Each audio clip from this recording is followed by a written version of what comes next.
Irmão, e se Deus não quiser? Leia comigo Efésios capítulo 1, versículo 3 a 5. Na NVI, pode ser. Vamos juntos. Bendito seja o Deus e Pai de nosso Senhor Jesus Cristo, que nos abençoou com todas as bênçãos espirituais nas regiões celestiais em Cristo, porque Deus nos escolheu nele, até o 6, porque Deus nos escolheu nele, antes da criação do mundo, para sermos santos e irrepreensíveis em sua presença. Em amor, nos predestinou para sermos adotados como filhos por meio de Jesus Cristo, conforme o bom propósito da sua vontade, para o louvor da sua gloriosa graça, a qual nos deu gratuitamente no amado. Esse texto fala da razão para a qual nós fomos criados. Esse texto fala da razão para a qual Deus em Cristo Jesus salvou todos aqueles que receberam Jesus como seu único, eterno e suficiente Salvador. A razão de existir, porque Deus nos escolheu nele antes da criação do mundo para sermos santos e irrepreensíveis em sua presença. Não é possível estar na presença de Deus senão em santidade. Quando o tabernáculo, Deus estabeleceu a construção do tabernáculo, Deus deu o formato, o projeto do tabernáculo. E lá no tabernáculo havia um lugar chamado Santíssimo Lugar, onde somente o sumo sacerdote poderia entrar. O sumo sacerdote, ele tinha, lá naquele Santíssimo Lugar, é onde ficava a arca do concerto. Dentro daquela arca, estava lá as tábuas dos 10 mandamentos, a vara de Arão que floresceu e uma porção do maná. Naquele lugar, só quem entrava era o sumo sacerdote, e a roupa do sumo sacerdote, ela era comprida, uma bata bem comprida, e ela tinha umas franjas, ou tinha uma franja na borda, e vários sininhos amarrados, guizos amarrados nas franjas. Quando o sumo sacerdote entrava, costumava-se colocar uma corda na cintura dele. Por quê? Porque somente ele podia entrar ali para fazer o seu ofício sacerdotal de intercessão perante Deus para o povo. Por que ele tinha aqueles guizos? Porque enquanto ele estava lá realizando o seu trabalho, quem estava do lado de fora sabia que ele estava vivo. Por quê? Porque não se pode estar e entrar na presença do Senhor sem estar em santidade. Naquele tempo e naquela realidade, Deus estava didaticamente mostrando que não se pode estar na presença dele sem santidade. A corda era porque se o sino, os guizos parassem de tocar, significaria que ele morreu. Então teriam que puxá-lo. Porque quem seria tolo de entrar no Santíssimo Lugar, não sendo o sumo sacerdote, uma vez que a ordem de Deus era que somente o sumo sacerdote entrasse? Aqui o texto diz que Deus nos escolheu nele, antes da criação do mundo, para sermos santos. O que é ser santo? Separado e exclusivo para Deus. Deus não aceita e não pode aceitar que nós vivamos uma vida em que nós estejamos divididos. Ou nós somos para Ele ou não somos para Ele. E muitas vezes nós pensamos, ou somos levados a pensar, que estaríamos divididos se nós estivéssemos com um pé no mundo e um pé na igreja. E não é só isto que nós devemos pensar, como estar divididos. Somos levados a pensar que estarmos divididos, e Deus não aceita estarmos divididos em estarmos tendo um santo de devoção, uma entidade a qual recorramos, e a Ele, o Deus Todo-Poderoso. Mas não é só isso, nós também podemos estar divididos entre nós e Ele. Ele nos criou para sermos santos, separados e exclusivos para Ele, e irrepreensíveis. O que é ser irrepreensível? Que não haja em nós aquilo que possa ser acusado como pecado. E santos, separados e exclusivos para Ele, e irrepreensíveis, na sua presença nós poderemos estar. Deus nos fez para ser assim. Mas o pecado, diz a palavra de Deus, faz separação entre nós e Deus. O que nos afasta, o que nos impede de sermos abençoados por Deus, são os pecados. O que impede de termos comunhão com Deus é o pecado. Mas Deus nos escolheu antes da criação do mundo e nos predestinou em amor para sermos adotados como filhos. Mais uma prova de que ninguém nasce filho de Deus.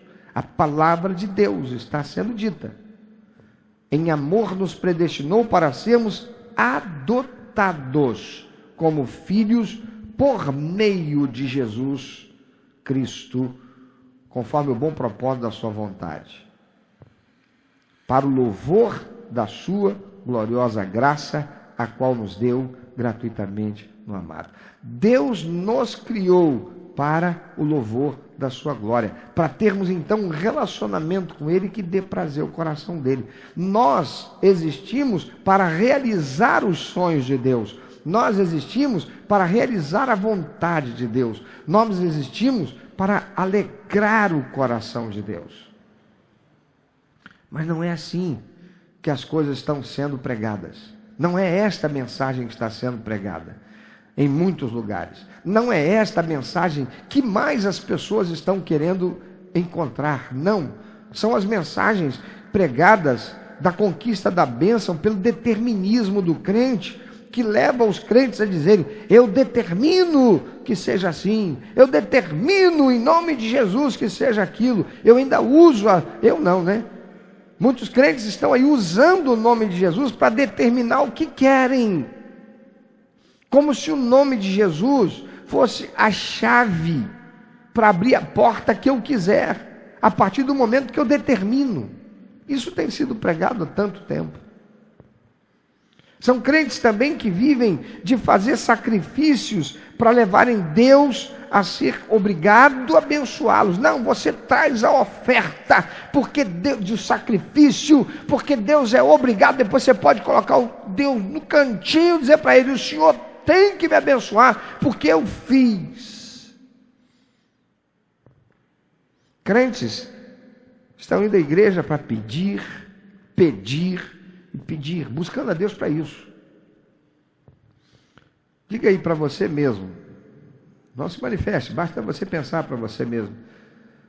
Quantas vezes alguém, numa reunião, numa oração, disse: irmãos, agora nós vamos orar só para agradecer. Você conseguiu passar da terceira frase sem pedir? A oração é só de gratidão. Você teve dificuldade para fazer essa oração? Puxa vida, eu vou agradecer. Agradecer a Deus por quê? Vou agradecer pelo alimento. Senhor, muito obrigado pelo alimento, pelo pão de cada dia. Obrigado, Senhor, pela casa. Obrigado, Senhor. Aí, vou agradecer por mais o quê? Via de regra, nunca vem na mente do crente, em primeiro lugar: Senhor, eu quero te agradecer pela salvação que eu não mereci e não mereço. É sempre pensando em agradecer a Deus por coisas nessa terra, dessa vida que a gente quer ou que a gente se alegra por ter. Mas quantas vezes a gente começou por agradecer a Deus pela salvação, se é que a temos? Quantas pessoas, crentes, renegam a fé, saem da igreja quando o que queriam não acontece.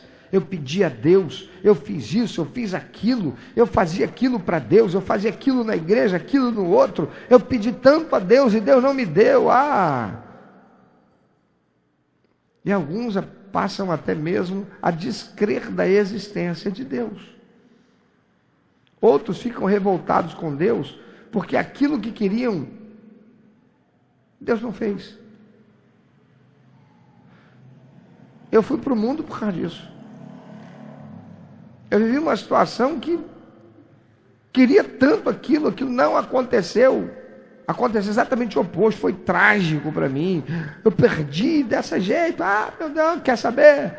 Se Deus existisse, esse Deus que a minha mãe me falou, que meu pai, que eu cresci, quer saber? Isso tudo é religiosidade. Eu cresci, foi numa tradição religiosa. Isso não é verdade, coisa. Se fosse verdade, ele teria feito acontecer como eu pedi. Afinal de contas, eu era dizimista, eu era ofertante, eu fazia parte da liderança, eu ajudava o pastor, eu estava ali e eu enumerei um monte de coisas que eu fazia para Deus. E porque Deus não fez aquilo que eu esperava, na realidade aconteceu completamente diferente. E eu julguei ter perdido algo que para mim era de muito valor, ignorantemente, que eu não conhecia Deus. Eu chutei o balde e fui para o mundo. Quantos estão fazendo isso? Quantos fizeram isso?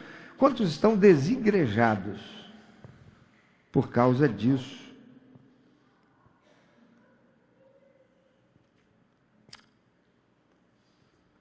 Sou crente, enquanto Deus fizer por mim o que eu peço. É o que, na verdade, muitos estão transmitindo com a sua vida, a sua atitude, a sua postura. Mas, afinal, por que você é cristão? Que resposta você daria a essa pergunta? Por que você é cristão?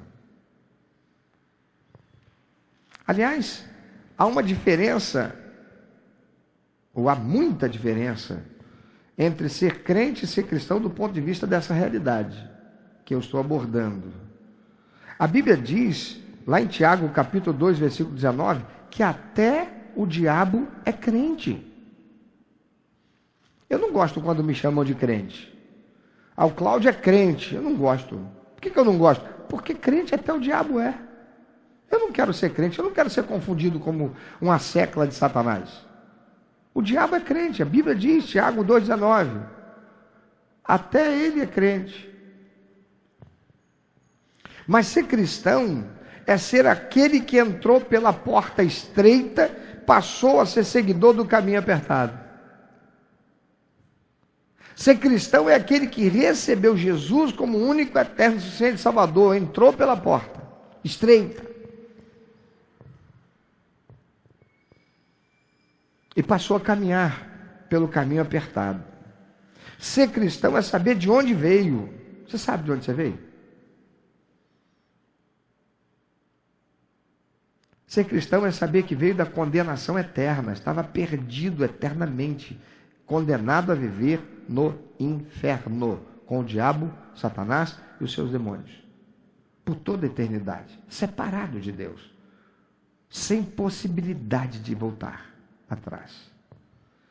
Ser cristão é reconhecer que é pecador e imerecedor do sacrifício que foi feito por Jesus naquela cruz. Ser cristão é ser rendido à vontade de Deus, que em Cristo Jesus o salvou. Isso é ser cristão. Ser cristão é morrer para si mesmo para viver para Deus. Não é viver querendo que Deus exista para me satisfazer e me realizar. Se Ele não faz, como filho mimado, mal criado e ingrato, eu faço um beicinho e digo, também não vou na igreja. Também não entrego mais dízimo. Também não dou mais oferta.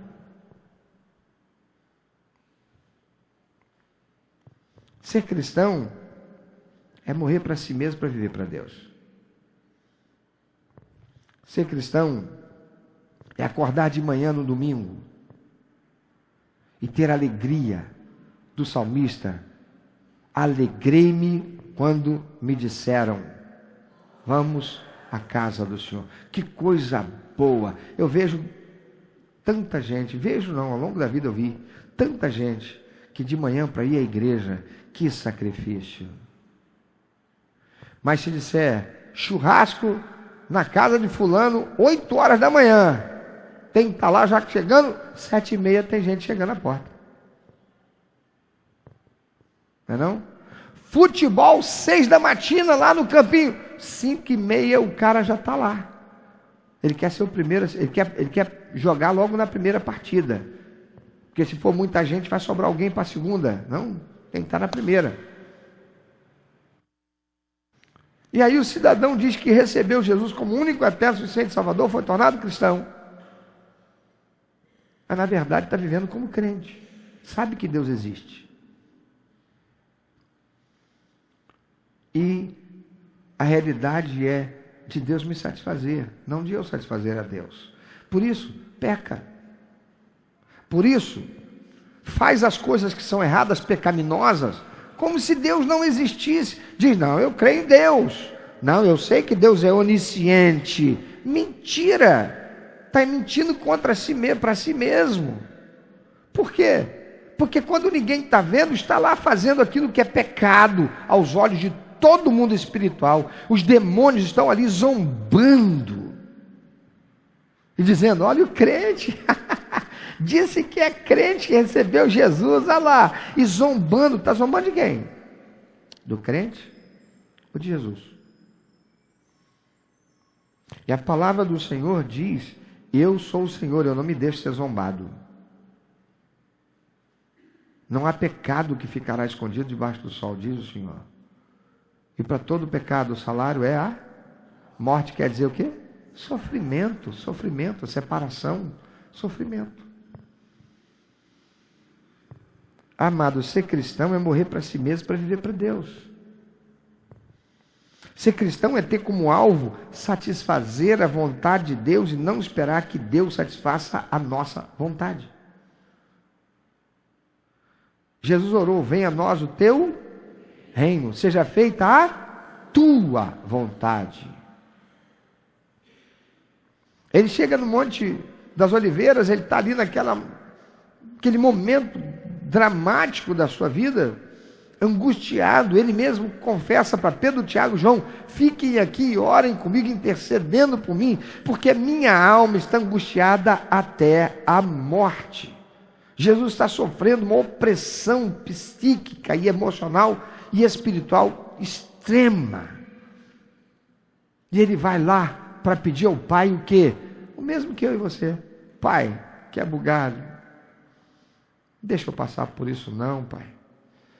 Nós vamos ver de um outro jeito. O Senhor pode fazer de forma diferente. A terceira vez ele vai, mas não seja feita a minha, mas a tua vontade. E quando ele se resigna à vontade do Pai, naquele momento ali ele vence a tentação. Foi a última tentação do Senhor Jesus. Vencer a tentação pela proximidade do sacrifício que ele teria que fazer, a sua própria morte.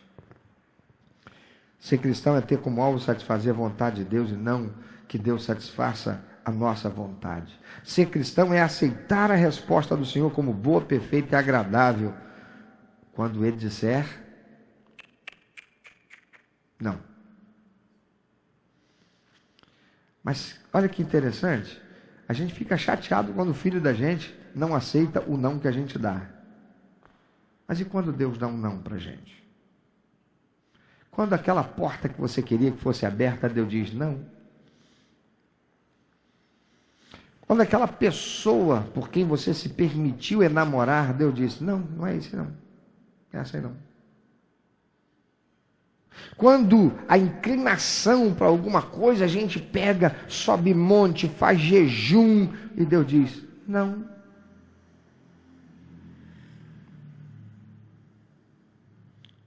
Há um tempo atrás alguém me perguntou a respeito de jejum, pastor, como é que faz jejum? Eu disse, ficando sem comer. Não, pastor, não é isso. Claro que é sem comer. Então, melhora essa pergunta aí para eu melhorar a resposta. Como é que a gente deve fazer o jejum? Bom, aí eu já acho que você não está perguntando, já entendi que você não está perguntando se é por comer ou que não é. Então vamos lá.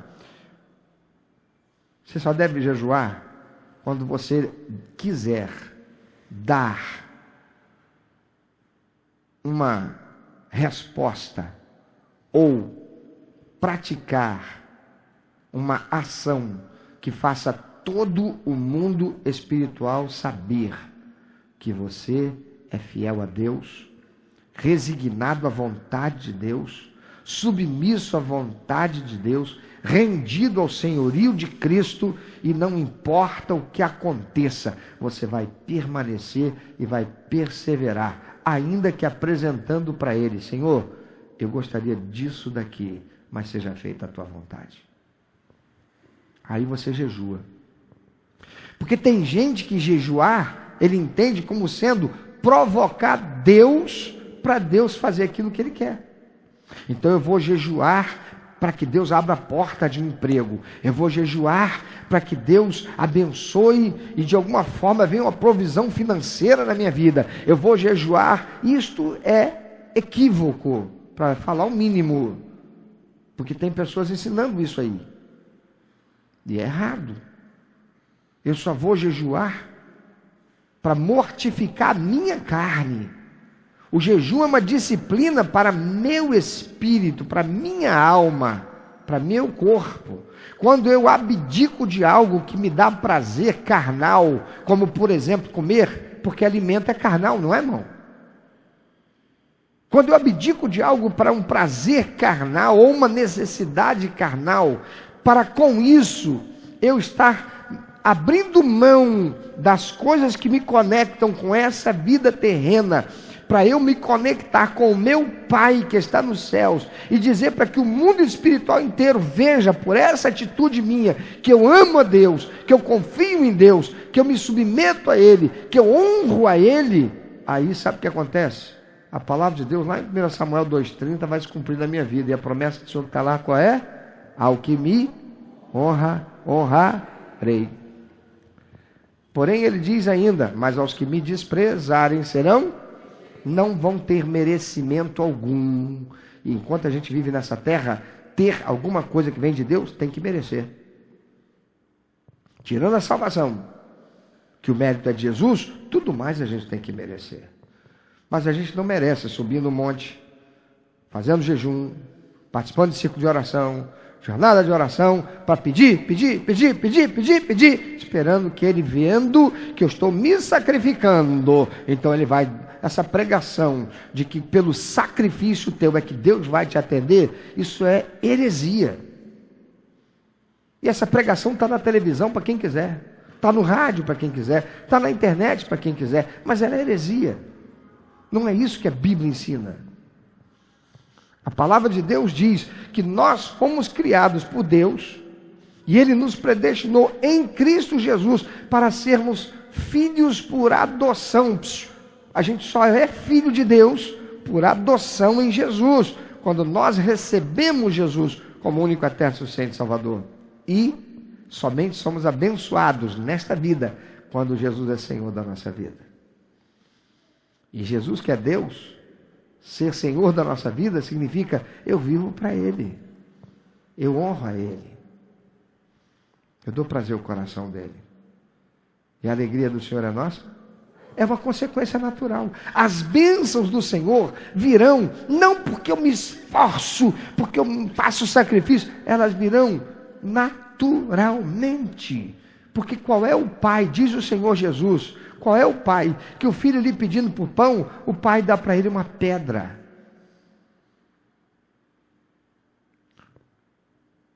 Jesus disse: vocês estão ansiosos por causa de quê? As aves do céu não trabalham e o pai não deixa faltar alimento para elas. As flores do campo não trabalham e olha a beleza delas. Nem Salomão se vestiu com tanta beleza. Se as aves do céu e as plantas, Deus cuida assim, quanto mais o Senhor vai cuidar de você. Você é a coroa da criação de Deus. Qual é o pai que não arranca de si para dar para o seu filho se o ama? Quem é pai aqui, quem é mãe aqui e ama os filhos, sabe o que eu estou dizendo. A gente se sacrifica, a gente anda com calçado rasgado, a gente anda com solado jacaré. Não é solado jacaré? É aquele que a gente anda sem levantar o pé.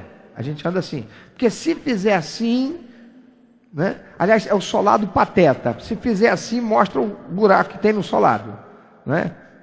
E o solado jacaré é aquele que a gente tem que andar devagarinho, porque se andar assim, abre aquela boca. O jacaré fala o tempo todo, né? A gente é capaz de andar assim para o filho da gente ter o tênis direitinho, para ir para a escola. Para quê? Para ninguém zoar ele. Zoa a mim. Pode zoar a mim que eu estou andando com meu tênis de jacaré, que eu estou nem aí. Mas meu filho, não. Meu filho é criança, é um adolescente, não vai saber lidar ainda com essas emoções. Mas mexe comigo. Não é mexe comigo que eu vou... Não. Mexe comigo, que eu lido bem com isso. Não é? Deus vai te abençoar, vai me abençoar, por consequência de que eu estou vivendo para a glória dEle. Por isso Ele prometeu, está na palavra, a alegria do Senhor é a nossa força. O Senhor diz, se quiserdes e me ouvirdes, comereis do quê? Do melhor da terra. Ele está dizendo, ó, vem cá, qual de nós aqui, sendo pai, se você é um pai ou uma mãe, que tem buscado andar como pai, orientar como pai ou como mãe, segundo a palavra de Deus, a gente dá limite para os filhos da gente, dá ou não dá? Dá. Está tirando nota ruim, por quê? Eu pago a escola, está te faltando livro? Não. Está faltando merenda? Não, nem que seja o pão com epa, tu leva para a escola. Então não falta comida. O que está faltando? Aí você vai pegar e fazer o quê? Ó, celular para cá. Uma semana sem celular. Meu irmão, tira a mesada, mas não tira o celular, é ou não é? Tirou o celular, acabou, né? Que disciplina. Não? Aí fica lá, indisciplina. Aí, por que está fazendo isso? Quer dar limite, está querendo ensinar, mas não basta fazer isso. Tira e diz assim, papai está tirando, para você passar esse momento, para você vai ser um sofrimento, é para você aprender. Toda vez que você deixar de fazer aquilo que você deve fazer, você vai pagar um preço por isso. Enquanto o papai está aqui, papai está te provendo, ó, você está em disciplina, não tem celular, mas você vai continuar tendo cama para dormir, vai continuar tendo teto para te abrigar, você vai continuar tendo comida à mesa, papai vai continuar pagando a escola, você só vai ficar uma semana sem o celular. E para você, eu já sei que isso vai ser muito ruim, mas é para você saber. Lá na frente, quando não tiver mais o papai, você fizer uma coisa ruim, o mundo não vai te tratar deixando você com uma cama, um teto, comida, e tu vai tirar tudo de você. Aí eu estou ensinando. Porque é assim ou não é? Não é isso que vai acontecer, sim ou não? Quem aqui estava empregado, tinha empresário, tinha um negócio, todo mundo lá, ficou sem nada, cadê aqueles amigos? Foi todo mundo embora. É assim ou não é? É assim que acontece. O mundo é isso. Mas aqueles que andam com o Senhor vão ser abençoados por consequência. É aquele pai que vê o filho muito esforçado, estudioso, domingo de manhã para ir para a igreja, é o primeiro a levantar. Eu levanto para ir lá para acordar, já acordou, está lá lavando o rosto, escovando os dentes. Que beleza, né?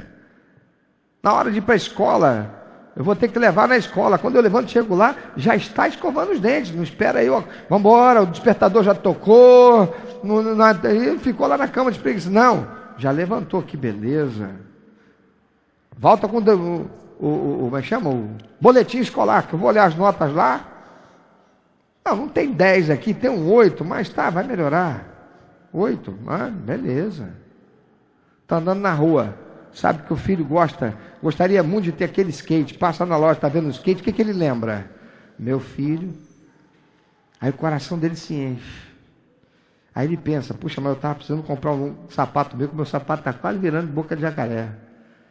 Mas ele deixa de comprar o sapato para ele, para comprar aquele skate. Por quê? Porque ele quer agradar o filho. Consequência. Deus nos ama. E Ele nos fez para o louvor da sua glória.